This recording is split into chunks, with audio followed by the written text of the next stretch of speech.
Hi, it's time for good energy, and I'm Dr. Julie, and today is Bodyful day 86, and we are talking about touch and adaptation to irritation and pain.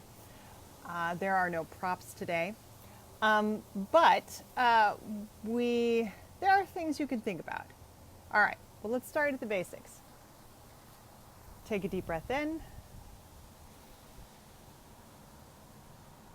and release. Breathe into your chest, into your sinuses, and feel your sacrum move as your belly goes out. Expand. And release. Think about any garbage from today, any pain or irritation that you had going on. Take a deep breath in. And release. All right.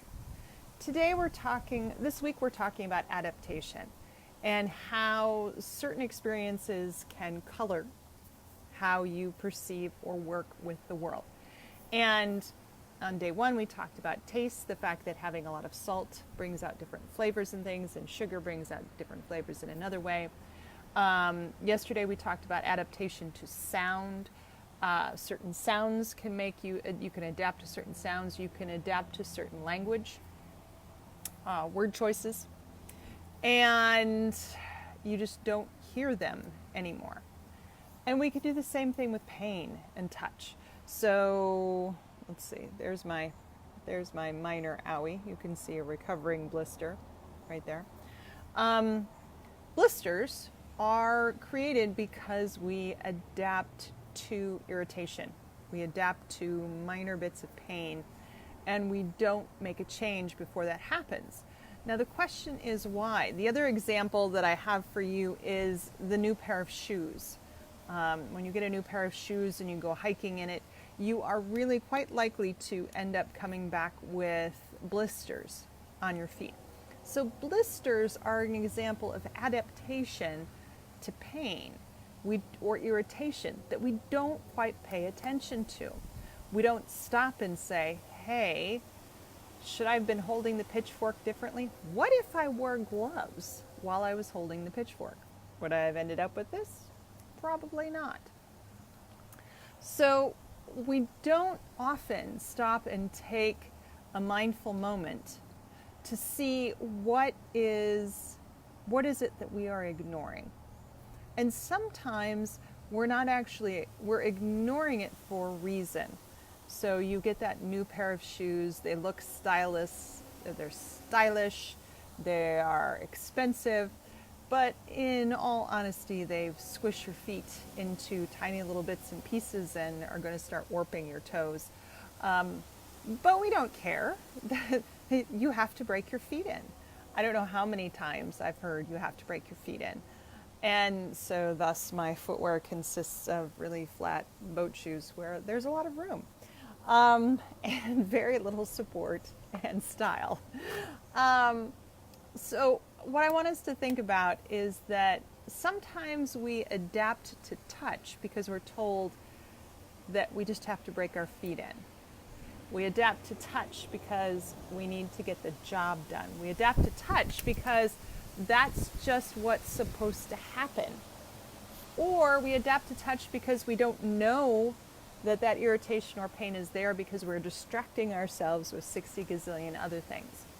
And so mindfulness is a great way to interrupt that. If you feel like you're out for a hike in your new shoes and you're feeling like the hike is starting to become a slog, then maybe you need to stop and take a quick mindful moment and see if there is irritation, not just in your muscles, because we expect muscles to get sore if you haven't been on a long hike, but take a mindful moment to say, is there irritation in my feet?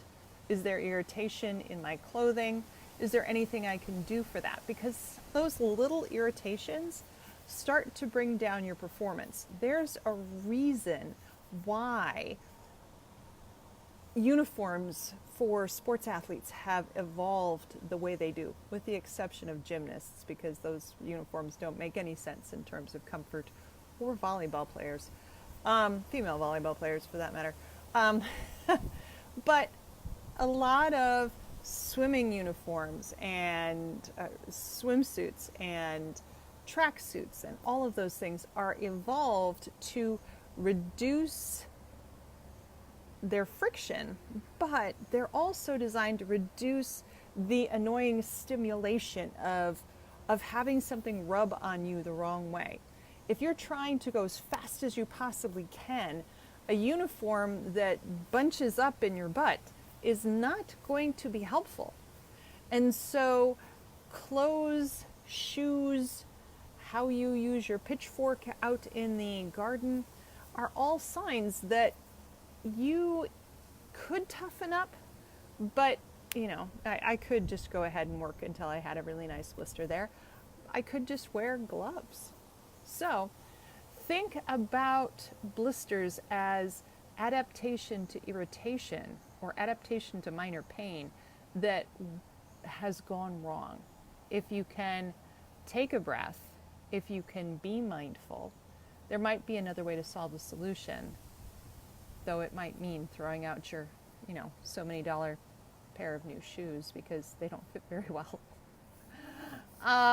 So yes, think about adaptation to touch, irritation and pain as a stressor, and that's taking away your energy to heal, your energy to perform, your energy to whatever you're trying to get done. All right, let's go ahead and take a deep breath in and release. I hope you're having a great day. I will see you tomorrow. Take care.